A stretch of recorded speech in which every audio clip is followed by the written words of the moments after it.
we are in our 11th book, or our 11th grouping, I guess. We split some of them in two. This is the 8th book of the Bible that we're in tonight. We're in the book of Ruth. For us, this is the 9th. I think this is the 9th book that we're doing because we've already tackled Job. And so just a little bit about Ruth as we get started. So the book of Ruth is named for the main character who's in the book. And just in case you were wondering, her name is Ruth. So there are only, do what? You are a scholar. I am. I'm very observant as well. There are only 2 books in the Bible that are named after women. Can anyone tell me what the other book is? Esther. All right. However, there's only one Old Testament book that is named after a non-Jewish person. You know what that book is? Ruth. That's a trick question. We're going to find out as we get into the book of Ruth that Ruth was a Moabite woman. The Moabites, they were descendants from Lot. They were not Jewish. They did not follow Yahweh. They did not serve Yahweh. They served false gods. As a matter of fact, the God that they served was one of those gods that required, according to what they said, children at times to be sacrificed to that God. And so when we've talked about that and the people in the land of Canaan and their false gods, this is some of those people that were like, man, some of these people, these false gods, they had all these crazy ideas that went along with worshiping their God. These people worshipped their deity that required that. So crazy times. So Jewish tradition says that Samuel is the author of the book of Ruth. However, the author is never named in this book. When we get to the very last chapter, all the way to chapter 4, there's only 4 chapters in the book of Ruth. When we get to the very last chapter, we're going to see something pretty cool about David. And when we see that, I don't want to spoil it yet if you don't know it. If you know it, then just hold on. We'll get there in a minute. If you read that, Bible scholars will tell you that the way it's worded is meant for you to see that David was already king whenever the book of Ruth was written, but not when it happened. So the way certain books in the Bible were written, or the way that certain of the scrolls and those old manuscripts that they found that the Bible was formed from, the way some of those were written, some of them were actually written down years after the events happened. And if you think about like the book of Genesis happened over many years. So there is written and oral traditions of keeping stories and keeping history alive. And we've seen that in all different cultures. That's happened in cultures all across the world, and it was the same with Jewish culture. So why are you saying that, Jeremy? I'm saying that because the prophet Samuel died before David became king. Not before he was anointed king, because Samuel was who anointed David as a young boy to be king. But before David officially took the throne, Samuel died. And so if we are to believe that the book was written around the time that David became king, then that means Samuel could not have been the author. That's just a tidbit of Bible knowledge for you. One day for trivia, you can say, hey, you know who wrote the book of Ruth? Ha, nobody does. So there you go. Tell all your friends. They'll love you. In the very first verse, your friends love you anyhow, right? So in the very first verse that we're going to read in just a minute, the writer of Ruth tells us that this story takes place during the time of the Judges. And so, y'all know, because we just finished the book of Judges, that entire time, that entire period was a very bloody, very war-heavy time. That was a time where the children of Israel went into this, remember the vicious cycle we talked about last week and also Sunday night when we finished up the book of Judges. That was that time of the people falling into sin, repenting, God bringing peace, and then them falling into sin again, being oppressed, crying out to God, repenting, God providing provision from their oppressors, and then the cycle just continued and continued and continued.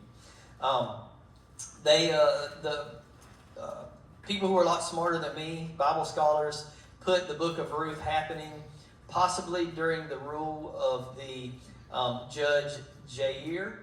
And Jair was one of those judges. How many people remember us talking about Jair? Exactly. If I hadn't been studying this, I probably would have forgot it myself. It was in Judges chapter 10. It was one of those judges that was listed really quick, like 3 of them together. And it was one of those that the only thing it said about him was he had like 30 kids and they rode 30 donkeys.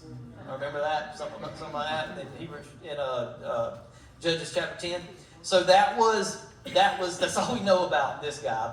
But we think during this time is when this story about Ruth actually takes place.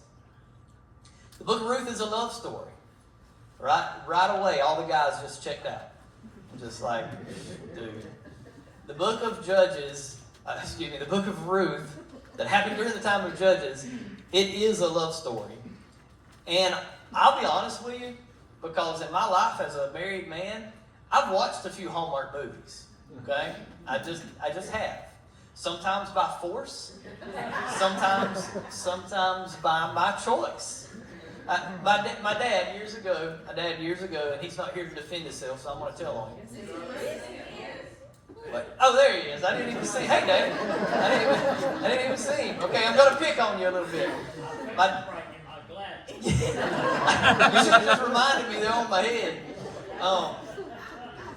Sorry, Daddy. They're looking right past you. That's your mom. Oh my goodness.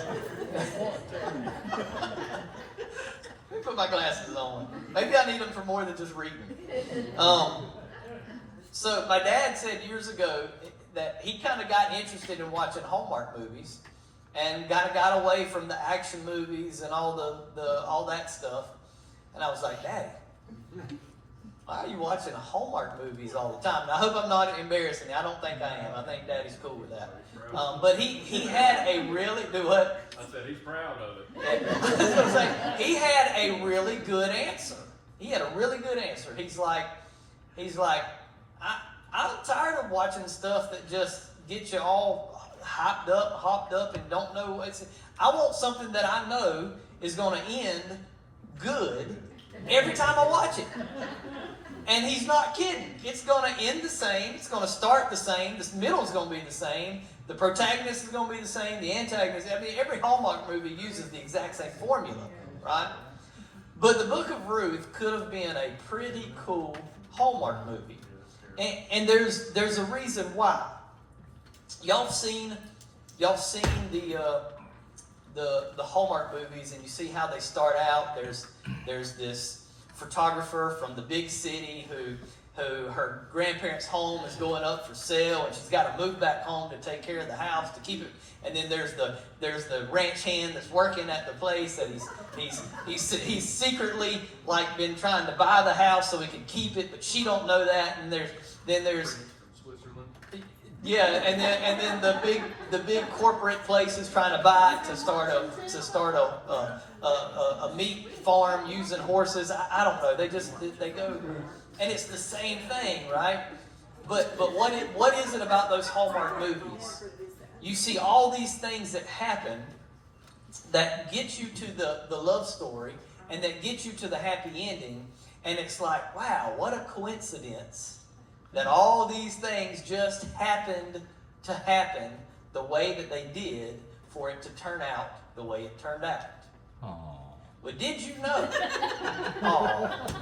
Did you know that if we're a believer in Yahweh, in God Almighty, the God who is sovereign, the God who has control of all things, if we believe in Him the way His Word tells us to believe in Him. Did you know that we actually shouldn't believe in coincidence? That there really isn't anything called coincidence. Instead, do what?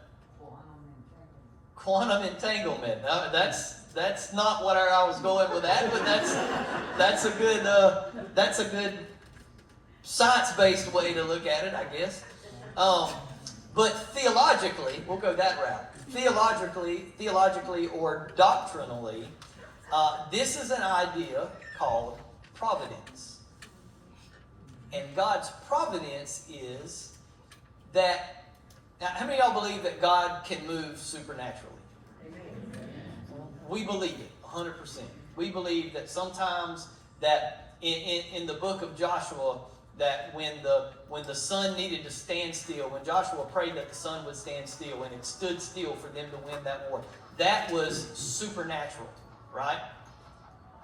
Providence is God saying, watch me give you a supernatural outcome out of a bunch of natural events that are going to line up. I won't say that again because I want you to hear it. I want you to focus on that for just a second. So, providence is God saying, watch this event happen, even supernaturally, but watch it line up through a bunch of natural events that I'm going to order for you to see. Jeremy, if you've got an example of that we could go to in God's Word, I'm glad you asked me that because I'm going to share one with you. So, remember this guy named Abraham? This means yes. This means no. Okay? Don't be ashamed if you don't remember him. It's okay. Remember this guy named Abraham. God gave him this promise. You're going to have a son, and you're going to be the father of many nations. You're going to be the father of the greatest nation that I'm going to bring my promised king through, right? Jesus. And so Abraham is given this promise. He's an old man. He said, how am I going to have a kid? God supernaturally provides a kid. Supernatural, right? Then God says, Abraham, I have something I need you to do for me. I need you to sacrifice your son, Isaac. Abraham says, God, you promised me Isaac. Now you're asking me to sacrifice him to you? Remember, God doesn't really want people to be sacrificed, but he had a plan. And so Abraham says, okay, God, if this is what you want, this is what I'll do. And he loads the wood up. He gets his son. He's got his dagger. He gets on the horse or the donkey. He gets his servants. They start easing on up the hill to Mount Moriah. They get it to a certain point. He tells the servants, you guys stay here. Let's go on up to the hill. They get up the hill. They build the altar. They get the wood out. They get everything ready. Isaac says, Dad, we're here to worship. There's an altar. There's the stuff to burn the sacrifice. But I don't see the sacrifice. And Abraham says, God will provide the sacrifice. And he gets him up on the altar. He gets him ready. He gets the sword, or gets the dagger. He brings it up. God says, hold up. I see your obedience. I'm going to bless you. Look over there. And as he looks, nothing supernatural. It's a ram whose horns have just happened to get caught in a thicket. And now it's right there. And God says, I've provided the sacrifice. And so the ram gets sacrificed. Isaac becomes the promised son that he already was. And God uses natural events to allow the supernatural to happen and moves in that. That's providence. God moves in our natural.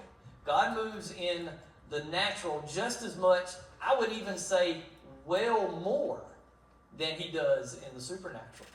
I think if we really look at it, we'll see God in more things in the natural that he's ordering and laying out and putting down and doing this and doing that so that we can know His will, or we can move in the way that He wants us to go. He's doing more things, lining more things up like that than He ever does making a mountain move, or making something that was there disappear, or bringing, He works more in the natural than He does in the supernatural, but He's still God, and He's still can work in the supernatural, and does work in the supernatural. All right, so providence. We're going to see that throughout the book of Ruth. That is going to be pretty much kind of the main theme that we're going to see in the book of Ruth. Providence was beautifully spelled out by Paul when he wrote one of the most famous verses that we love around our church, that I love, in Romans 8:28, when he said, all things work together for good for those who are called, those who love the Lord, who are called for His purpose. God is consistently involved in the ebb and the flow of our lives, in the big events and the intricate details. And that is what we're going to see here in Ruth. Now, I added this little thing just because I like this word. And I'll kind of explain it at the end. But Ruth is also a taco cat. So, Ruth is also a taco cat. Not Ruth the person, Ruth the book is a taco cat. Okay. So I'll explain that at the end. So I'm saving that one for the end. I've got you intrigued now. You got to stay with me as we get through these 4 chapters. There's only 4 chapters. We could literally read every verse.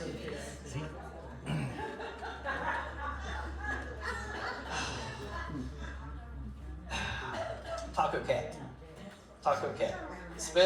It's one word. It's spelled exactly like it sounds. Taco cat. All right. Chapter 1. Everybody ready? You got your books open to the book of Ruth? Chapter 1. Chapter 1. Let's read the first 5 verses. Taco cat. First 5 verses. That's a Chinese taco truck, right?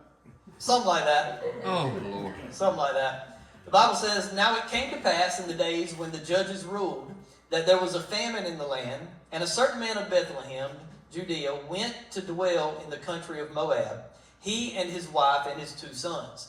The name of the man was Elimelech, the name of his wife was Naomi, and the names of his 2 sons were Mahlon and Chilion. Chilion. Next to the taco cat. With a little Mahlon on the side. Ephrathites of Bethlehem, Judea, and they went to the country of Moab and remained there. And Elimelech, Naomi's husband, died, and she was left and her 2 sons. Now they took wives of the women of Moab. The name of the one was Orpah, and the name of the other Ruth. And they dwelt there about 10 years. Both Mahlon and Chilion also died.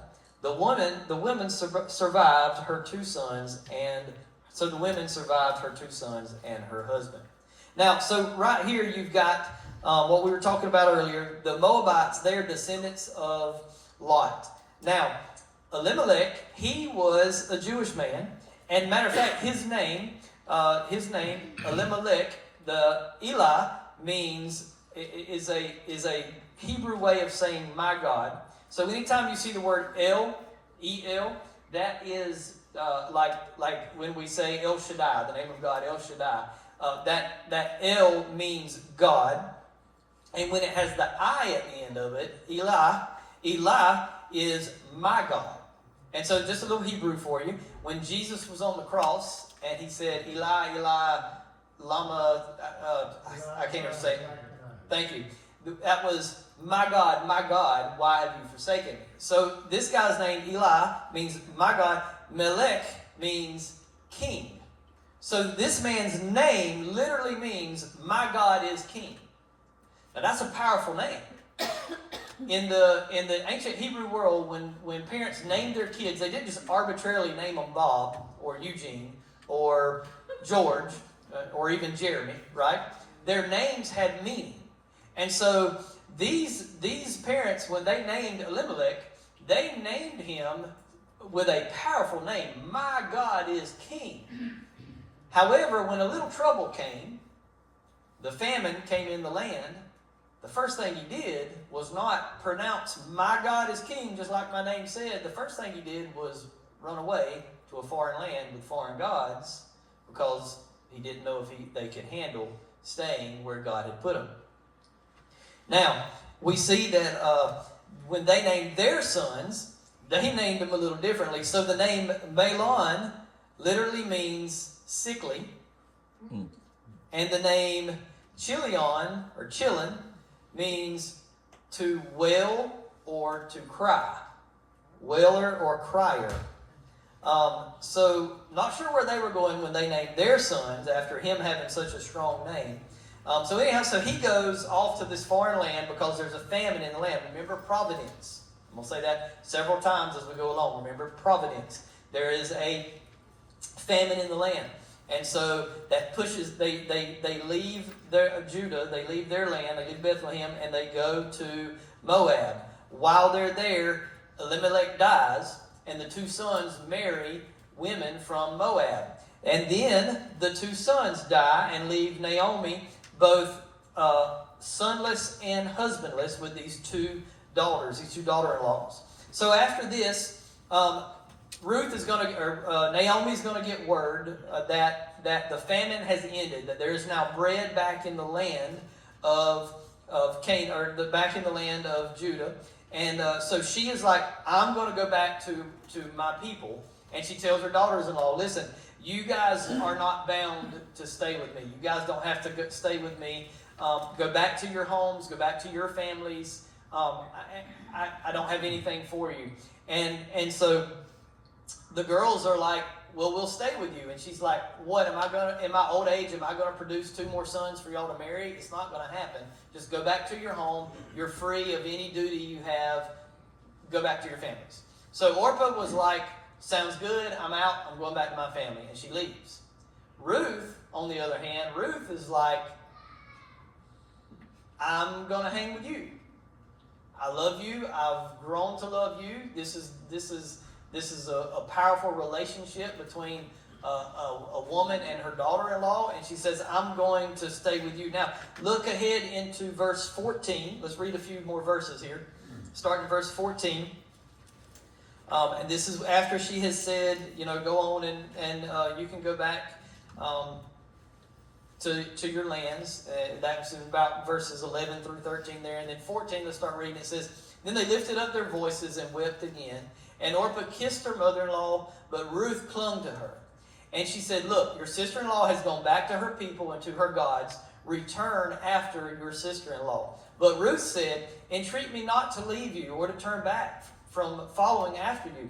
For wherever you go, I will go, and wherever you lodge, I will lodge. Your people shall be my people, and your God my God. Where you die, I will die, and where I will, and there will I be buried. So the Lord do so to me, and more also, if anything but death parts you and me. When she saw that she was determined to go with her, she stopped speaking to her. So she just quit telling her to go on. She was like, fine, let's go. I want you to notice something here. When he says, when Ruth says, your people shall be my people, and then she says at the end of verse 16, and your God, my God. You see that G is capitalized.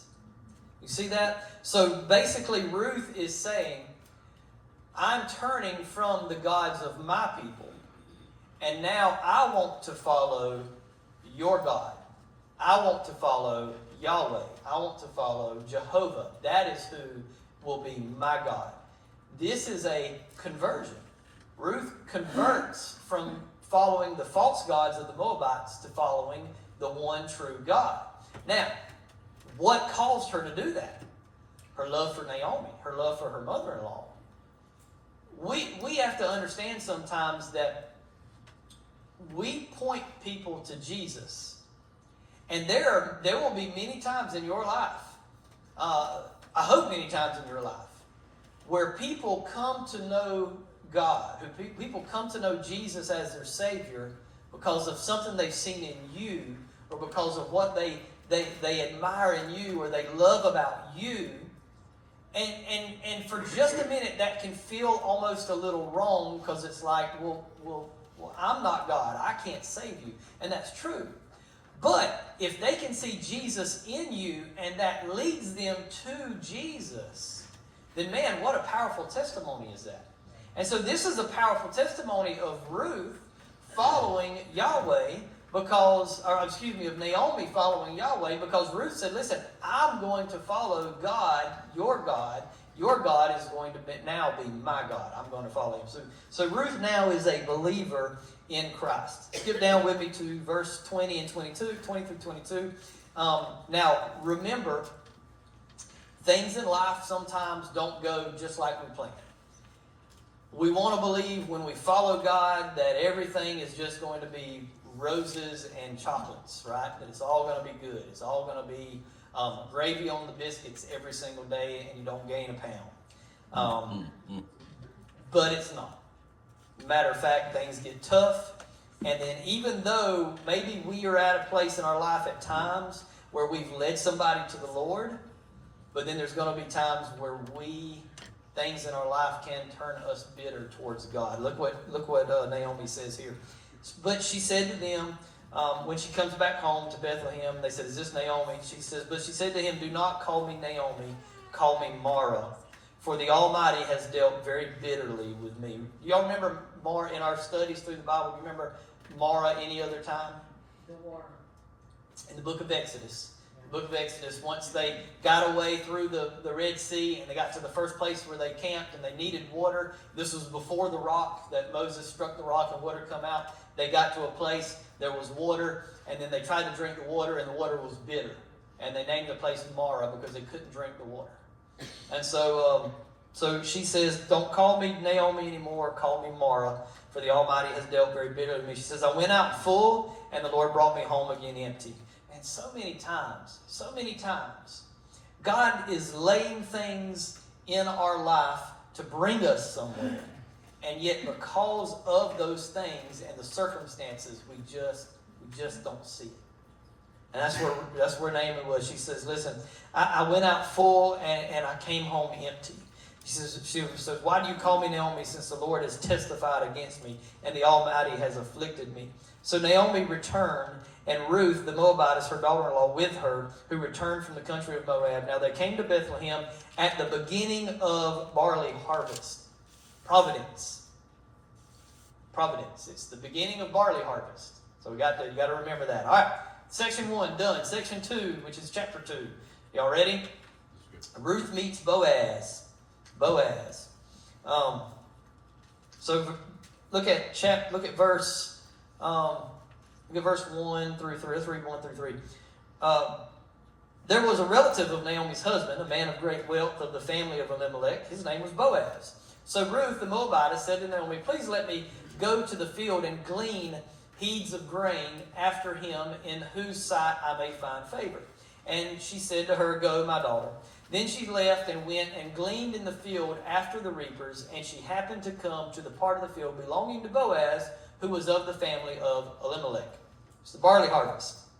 What's going on in the barley harvest? They're harvesting barley. What is so important about that? Somebody turn to Leviticus chapter 23 and read verse 22. Now, while somebody's getting there, I'm going to tell you, remember, Leviticus is all of those laws that God had given Moses. And at the base of Mount Sinai, Moses is given all these laws of all the things that they're supposed to do. And that's Leviticus was laying out was writing down. Moses was writing it down. Leviticus, the book, is laying down all of those laws and those things that the children of Israel were supposed to follow. So anybody got it yet? 23. John, read chapter 23, verse 22. When you reap the harvest of your land, you shall not wholly reap the corners of your field when you reap, nor shall you gather any gleaning from your harvest. You shall leave them for the poor and for the stranger. I am the Lord your God. So this was a law that had been started hundreds of years ago during the Exodus that God laid down. He said, listen, when you are harvesting your fields, when you get into Canaan and you get to the land that I promised you, and you get in there and you take that land and you become farmers and you've got these great crops, when you're harvesting your land, don't take every single thing, right? Don't be greedy. As you harvest, there are going to be things that fall off. There are going to be things that you miss. Don't go back and get those. Leave them there. And let the poor folks that can't afford to have a field, but that need to be able to eat, to sustain their living, let them come and glean. That's what gleaning was. It was coming and picking up the stuff that was left off so that they could either take it home and cook it and make bread and eat, or maybe they could take it to the market and sell it and have a little bit of money or what have you. But this was a welfare law that was initiated in the book of Leviticus that we're seeing take place here in the book of Ruth. So here we're seeing this happen, and it's just an amazing thing. Let's keep going. And it says, now Boaz came from Bethlehem and said to the reaper, so Boaz has come out to his field. He says, the Lord be with you. And they answered him, the Lord bless you. Then Boaz said to his servant who was in charge of the reapers, whose young woman is this? So the servant who was in charge of the reapers answered and said, it is the young Moabite woman who came back with Naomi from the country of Moab. And she said, please let me glean and gather after the reapers among the sheaves. So she came and has continued from morning until now, though she rested a little in the house. Then Boaz said to Ruth, you will listen, my daughter. Now, when you hear Boaz say, my daughter, to Ruth, don't read anything into that. That is simply giving a little bit of age difference between Boaz and Ruth. Ruth was probably around an age that maybe Boaz, if he had had children, maybe his oldest daughter could be around her age. So that's just saying there's an age difference in them when he calls her my daughter. He says, then Boaz said to Ruth, you will listen, my daughter, will you not? Do not go to glean in another field, nor go from here, but stay close by my young women. Let your eyes be on the field which they reap, and go after them. Have I not commanded the young men not to touch you? And when you are thirsty, go to the vessels and drink from what the young men have drawn. So she fell on her face, bowed to the ground, and said to him, why have I found favor in your eyes, that you should take notice of me, since I am a foreigner? And Boaz answered and said to her, it has been fully reported to me all that you have done for your mother-in-law since the death of your husband, and how you have left your father and your mother and the land of your birth, and have come to a people whom you did not know before. The Lord repay your work, and a full reward be given you by the Lord God of Israel, under whose wings you have come for refuge. Now, can I be pastor and dad for a minute? And I'm not just saying this because I have kids sitting in this room. Single ladies, when you're looking for a husband, did you notice how when Boaz came to the field, he said, hey, Lord bless you? And everybody was like, hey, bless you too? Well, we kind of glaze over that a little bit because it's like, it seems like just a simple thing, like maybe it was just, but what the Bible is trying to convey is that Boaz was a man of God.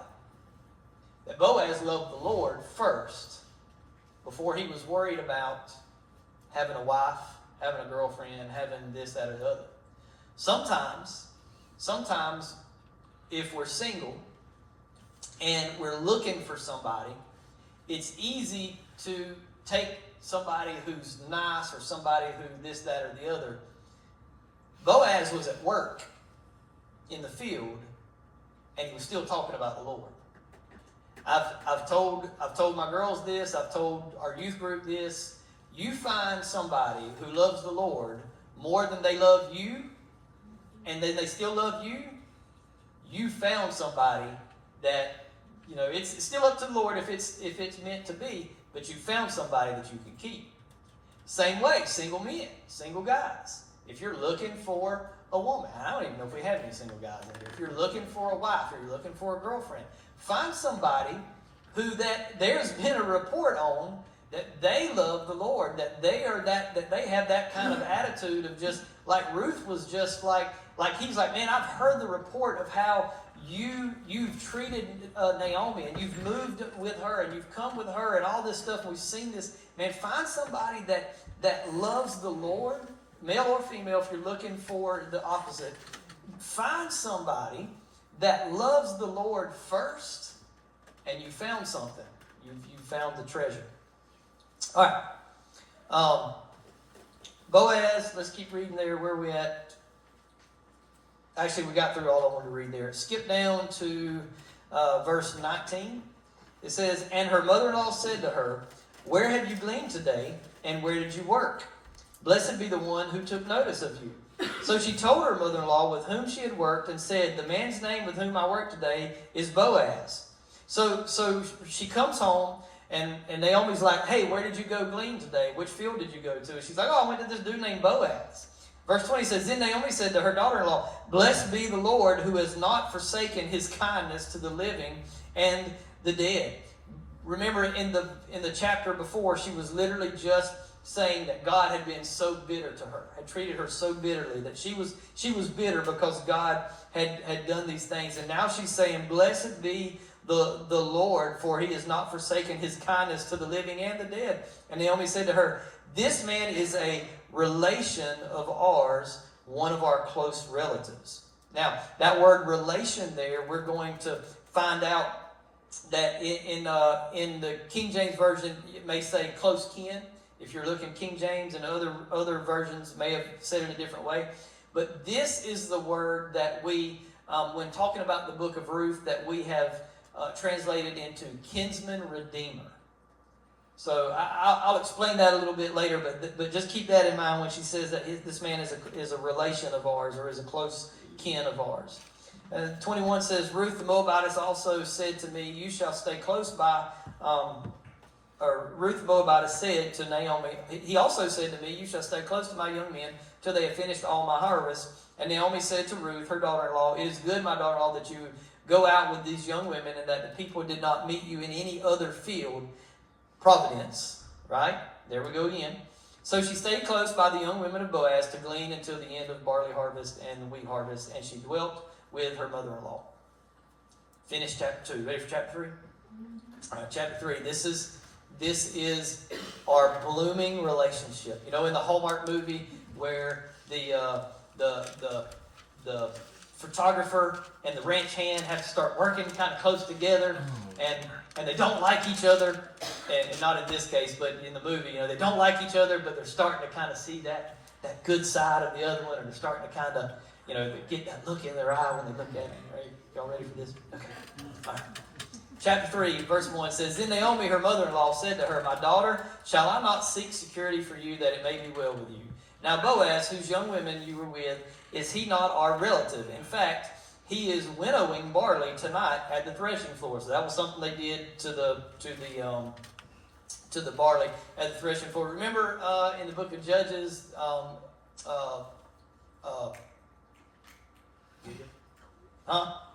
Gideon, thank you. When he was threshing wheat, but he was doing it on the threshing floor, because the Midianites would come in, and you're not actually supposed to do it on the floor. You're supposed to be up on the mountain where there's wind.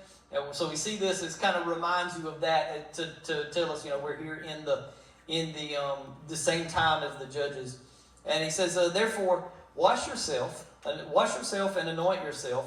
Put on your best garment and go down to the threshing floor." Now, before we go any further, you got to understand, there were certain clothes that widows wore, and they wore them for a certain time. And when anybody saw them in those clothes, they knew that they were a widow and they were still mourning their husband. That also told any prospective person, "I'm not really on the market." So she's been dressing like this whole time. And so Naomi says, "Hey, go take a bath and put on your perfume and get out of your mourning clothes and put on your decent clothes. I know you're going to the field, but put on your clothes that says, 'Hey, I'm available.'" Now for us, in today's day and time, if we said that to somebody, they would probably put on their short shorts and their revealing, you know, crop tops and all of this stuff. But that's not what she was saying. That's not what Naomi was saying. No, she was saying, get out of your mourning widower clothes and put on regular "I'm just a girl" clothes, okay? And go out there. And she says, "Not make yourself known to the man until he has finished eating and drinking. Then it shall be, when he lies down, that you shall notice the place where he lies, and you shall go in, uncover his feet, and lie down. And he will tell you what you should do." Now we'll stop here for a second. if you've studied the book of Ruth, and you're probably the ones I hear out there giggling just for a minute, then you've probably read somewhere that there's also a uncovering your feet statement in the Old Testament that has to do with part of your body that's not your feet. I'm going to leave it at that, okay? We're all somewhat adults in here, right? Mentally, I'm giggling, laughing, chuckling, turning a little red on the inside. Everybody else is probably like, okay, whatever. And I'm like, you know. Is that what Naomi told Ruth to do? Some Bible commentators say yes, and this would kind of put them in a predicament, but I don't think so. I don't think so. I think this literally was her uncovering his feet to start this conversation that they're about to have. Why do you say that? Remember the story of Tamar and Judah in the Bible? Thank you. And Judah. Remember, Judah's wife had died. He was going to sell some sheep at the auction. Along the way, Tamar, his daughter-in-law, had been married to one son. He died. He gave her to the next son. He died. The third son wasn't going to marry her because they thought she was like cursed or something, and the son was going to die if he married another one. Remember, she dressed like a prostitute on the side of the road. He didn't recognize her. He went in and lay with her. She got pregnant. Then when later on he found out she was pregnant, he wanted to have her stoned, and she had his staff and his signet ring, and she said, "You're the dad." Y'all remember that story? Remember there was shame involved with Judah for that sin, for that adultery. You don't see that in this story with Boaz. The Bible, when people do things that, even when godly people mess up and do things that are wrong, when David had his adultery with Bathsheba, God's not just swipe it, push it, brush it under, sweep it. Thank you. Sweep it under the rug. God's not a sweep it under the rug God. He's you messed up, let's get it out in the open, let's repent of it, and then let's move on. God. That's what God is.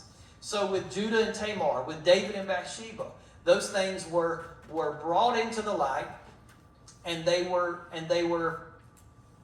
shown, and there was repentance, and then there was moving forward with whatever consequences were consequences for the actions, right? You don't see that here. You don't see that with Boaz. So I do not think that, I personally don't believe that anything sexual went on at this point during this story, right? Was it a little suspect for her to be there at night? The idea is that the men are, that he's kind of sleeping at like a little side place where he would sleep close to the field, not in his house, at night when they're doing this threshing floor, this winnowing at the threshing floor, right? So it's not like she snuck into his bedroom and did this. All right, everybody good with that? Okay.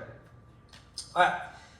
And she said to her, "All that you say to me, I will do." Verse 5. Verse 6 says, "So she went down to the threshing floor and did according to all that her mother-in-law instructed her. After Boaz had eaten and drank, his heart was cheerful. He went to lie down at the end of the deep grain. She came softly and covered his feet and lay down. Now it happened at midnight that the man was startled and turned himself, and there a woman was laying at his feet. And he said, 'Who are you?' And she said, 'I am Ruth, your maidservant.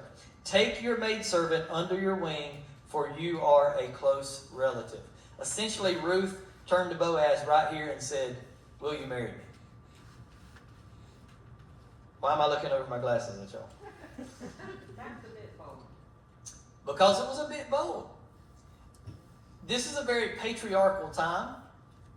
Just like in a good traditional Southern household, the proper way to do things is to go to your girlfriend's dad and say, "Hey, can I ask your daughter to marry me?" And if the dad says yes, then you go and the man proposes to the woman, right? Well, that was kind of still how things, even with arranged marriages, that was kind of still the way things were happened there. Ruth goes to him and says, "Listen, there's a covenant, there's a plan, there's a rule of what's the kinsman redeemer. There's words it. Verse 7 of chapter 4 says, "Now was the custom in former times in Israel concerning redeeming and exchanging." She basically says, you know this rule? We're close relatives. Would you marry me? And so by her bringing this up, that's essentially what she says. Then Boaz says to her, he says, "Blessed are you of the Lord," verse 10, "my daughter, for you have shown more kindness at the end than at the beginning, and that you did not go after young men, whether poor or rich. And now, my daughter, do not fear. I will do for you all that you request. For all the people of my town know that you are a virtuous woman." That virtuous woman there in the Hebrew, that is the same word that Solomon used in Proverbs 31 when he's talking about the virtuous woman in Proverbs 31. It's the same word. He says, "Now it is true that I'm a close relative." Here's the kicker. Remember, in every Hallmark movie, something happens that looks like it's going to doom the relationship, right? It always happens. Every Hallmark movie, you can bank on it. There's something that happens that seems like it's going to doom the relationship. Boaz says, "Listen, I will do this for you, but there's another relative closer to y'all than I am. He has first right of refusal." And then Boaz says, "But you know what? I got a plan. We're going to make this thing happen." And that ends verse 4. Basically, at the end of chapter 3,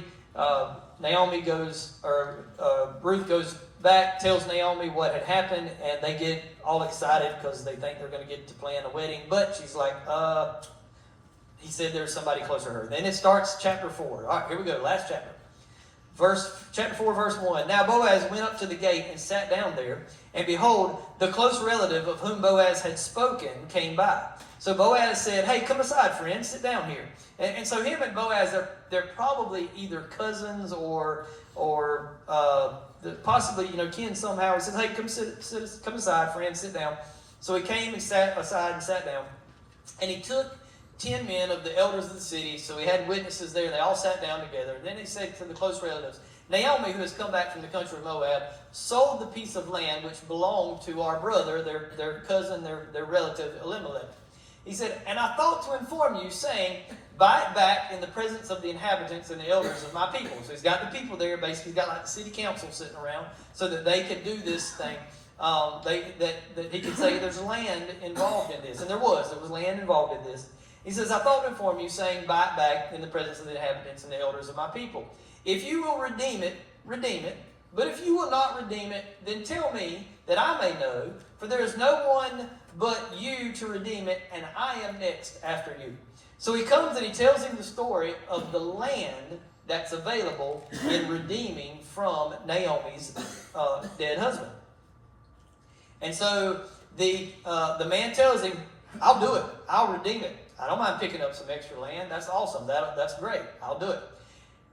Then Boaz said, "But there's this one catch. There's this one caveat. On the day that you buy the field from the land of Naomi, you must also buy it from Ruth, the Moabitess, the wife of the dead, to perpetuate the name of the dead through his inheritance." And the close relative said, "I cannot redeem it for myself, lest I ruin my own inheritance." He's like, "Bro, I'm married. Do you know what my wife is going to say if I bring another wife into the house?" It's like, land or no land, man. I can't do that. He says, "You redeem." He says, "You redeem my right of redemption for yourself, for I cannot redeem it." Now this was the custom in former times in Israel concerning redeeming and exchanging to confirm anything. One man took off his sandal and gave it to the other, and it was a confirmation in Israel. And that was just a thing they did to confirm the transaction. One guy took his sandal off, handed it to the other one. The other guy took the sandal. All right, we made a deal.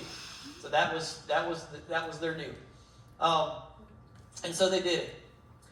So here's this custom that was going on. So if a man and woman were married, and the man died, and the woman did not have any children, did not have specifically a male heir to carry on the name and to help her as she got older, to take care of her, then the next closest relative was supposed to, again, go back to that story of Tamar and Judah, the next closest relative was supposed to marry the woman and try to give her a male child. And that male child, when he was born, would actually carry the last name of the deceased. And so that would continue the line of the dead brother, the dead relative. But they were supposed to marry them and take them in, and then provide for them for the remainder of their life, the remainder of the widow's life, just like they did their own. And that was an older custom with the Hebrew children, or with the Israelites. So when he brings this to him up about the land first, to get him all excited about it, and then he says, but you got to marry Ruth, and then he's like, bro, that's not going to fly. My wife's not going to do that, so I'm going to give it up to you since you're the next closest relative, and you can have it and marry Ruth. And so Boaz was like, that's what I wanted the whole time. That's what I wanted the whole time. Look at verse 13. Skip down to verse 13. So Boaz took Ruth, and she became his wife. And when he went into her, the Lord gave her conception, and she bore a son. Then the women said to Naomi, blessed be the Lord, who has not left you this day without a close relative, and may his name be famous in Israel. You notice she's not telling them to call her Mara anymore? Did you notice that?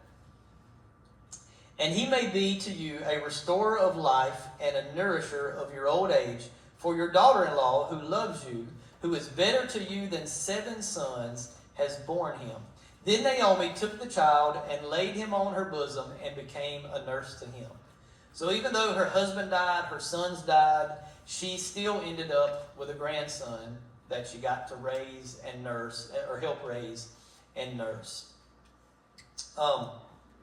Beautiful, beautiful story. So two amazing things in this. Let's finish reading the rest of the chapter there. The first thing is check out the kids and grandkids, right? So it says also the neighbor women gave him a name, saying, there is a son born to Naomi, and they called his name Obed. He is the father of Jesse, the father of David, King David. Now this is the genealogy of Perez. Perez begot Hezron. Hezron begot Ram. Ram begot Aminadab. Aminadab begot Nahshon. And Nahshon begat Salmon. Salmon begat Boaz. And Boaz begat Obed. Obed begot Jesse. And Jesse begot David. So Ruth is the great grandmother. Right? No. Naomi's grandson is Obed. Great-grandson is Jesse. And great-great-grandson is none other than King David. Which also means, and we can verify in Matthew chapter 1, in the lineage of Jesus, and she's also in the lineage of Jesus. Pretty awesome. Okay, let's look at Ruth.